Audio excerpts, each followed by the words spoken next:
Welcome inside Gillette Stadium, everybody. My name is Mike Petraglia, joined as always in the cold and chilly conditions of Gillette Stadium by Christopher Price, the expert writer for WEEI.com, covering the Patriots. Okay, Chris, for the fourth time this season, the Patriots are taking on a team that leads their division in the NFL. Ndamukong Suh, Matthew Stafford, and of course Megatron, Calvin Johnson, come calling to Gillette Stadium. What will be the keys to shutting down a team that is one of the most talented in the NFL? You got to figure out a way around that run defense. They're the best run defense in the league. I don't think the Patriots are going to run the ball as much as they did against the Indianapolis Colts last week. Jonas Gray rushing for 201 yards, landing on the cover of Sports Illustrated, AFC Offensive Player of the Week, all that stuff. That's great.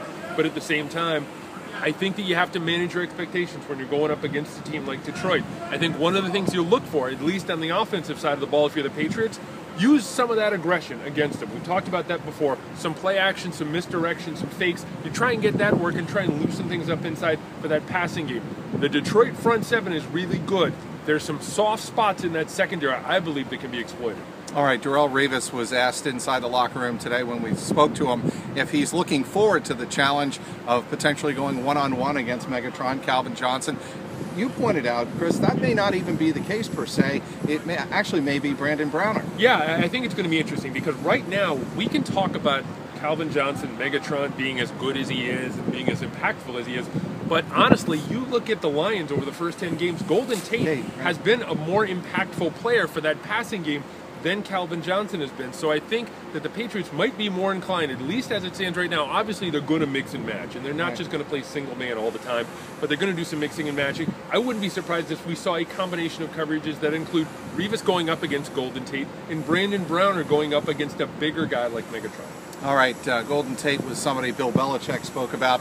He's played a huge role, especially when Megatron went down with the ankle injury in the middle part of the year. He really did pick up the slack and really helped Matthew Stafford through some tough times. This is a mentally tough Detroit Lions team. That's something that Belichick and Brady told us here at Gillette Stadium on Wednesday. They've been in several close games and won several of them. The Miami Dolphin game and the New York Giants games come to mind. The pass he made, Stafford, at the end of the Dolphins game was a brilliant pass. The Lions winning that in the closing seconds. This is a mentally tough Detroit Lions team that is coming in to Gillette Stadium. A lot of people have thought in the past the Lions team indoors, playing in the climate-controlled conditions, will be out of their element outdoors. That may not be the case here. I think it's going to be interesting because I think this is, for lack of a better term, this is a big boy game. This is a November game that means something to both of these teams.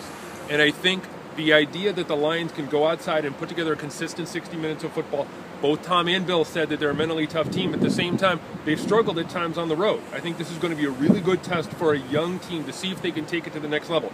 I don't think they have what it takes to put it together, at least as they stand right now, but I think it's going to be a little bit closer than a lot of people would lead you to believe for a few reasons, not the least of which, again, that they have a pretty good defense. All right, let's talk about the Patriots' offensive lines, a part of the team that has gelled unlike any other I've seen in recent memory on the Patriots in terms of where they started the season to where they are now. We always talk about the Patriots making strides throughout the season. That is one of the benchmarks of a Bill Belichick coach team. But this offensive line has even exceeded, I think, those standards and those trademarks of a Belichick coach team. You talked to the Patriots offensive lineman here on Wednesday. You're writing about it on WEEI.com. What are some of the takeaways that you gleaned from both Dan Connolly, Sebastian Vollmer, and Nate Solder? I think one of the biggest takeaways was after a question that you asked about consistency and continuity, having the same five guys out there over an extended period of time, and how important is that? And Connolly said, that really helped. I think over the last 3, 4, 5 games, they've been able to have the same five guys out there. Brian Stork has been kind of moved in and out because of concussion issues, as well as Dan Connolly. But at the same time, that means something. That counts for something. Connolly told us that you need to build that trust. What we do, he said, is really in a lot of ways based on trust and being able to build a bond with a collection of five guys. I think they've been able to do that over the last 5 games. I think that plays a huge role. I think the other thing, too, run blocking. They love to run block far more than they love to pass block. You love to be firing forward as opposed to falling back. Connolly hit on that as well. They did an awful lot of that last week against the Colts. I don't know if they're going to do as much this week against the Lions, but that plays a big role as well. All right, our Ryan Hannibal was inside the Dana-Farber Fieldhouse. Patriots only had a walkthrough here on Wednesday as they get ready for the Lions on Sunday. Is that a case of maybe tapering down, as we hear in other sports, Belichick trying to make sure his team is fresh coming down the stretch? Yeah, I think there's something to that. I think that earlier in the year we saw a few walkthroughs. They had the 4 games in 18 days, that stretch, and I think they were able to kind of ease off the pedal a little bit.